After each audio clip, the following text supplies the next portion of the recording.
So, Adrian, as a Democrat, I'm curious also what you think about no Democrat senators being on the trip. But to the larger point, should President Trump be meeting with President Putin?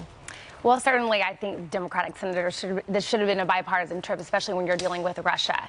But what I'm also seeing here is that the Republican senators who were interviewed, who went on the trip, are doing what President Trump will not do, which is saying, we are going into this meeting saying no more interference in the United States elections. It's a shame that our president will not do that, has not taken leadership on this. And you are seeing Republican senators who are going over there and making those conditions. On words. Right. There's that focus on words. You know, I mean, it's about what is he standing up and saying versus the result. What is the outcome and what is he doing? And I think the difference is that when President Trump sits across the table from a leader, and the reason why it was important for him himself to go to Kim Jong-un and him himself to go to Putin is that you look in his eyes and you know he's not joking, that he will follow through on that red line.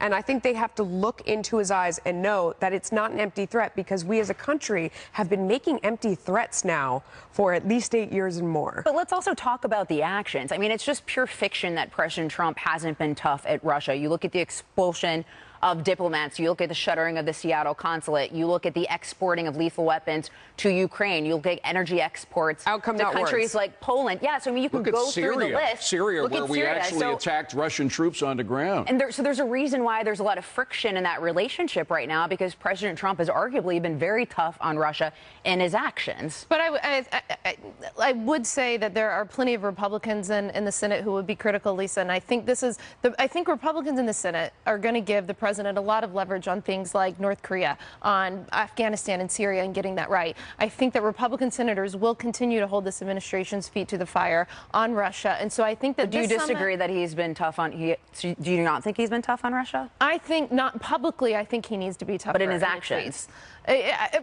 Listen, we're still letting Russia get away with a ton in Syria. You know, I mean, we killed a couple of hundred Russian troops on the ground in Syria. I mean, that's dramatic. A lot of people were concerned we were actually at war with Russia in terms of what we were doing against their troops in Syria. The Russians and the Iranians control Syria. Now, to be very critical of President Obama, the reason I was in the region in 2010-11, I lived in Saudi Arabia. I watched Russia was not in there. I watched Russia come in because of a weak president.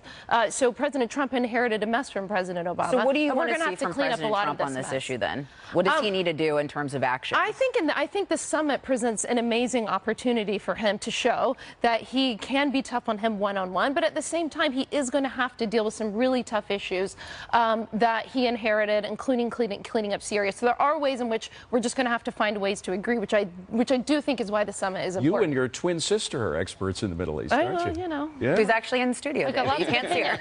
Lots of opinions, but we have to go to commercial break. So, a deadline set by President Trump's attorney has just passed, but the president's team has reportedly still not reached a decision on an interview with special counsel Robert Mueller. So,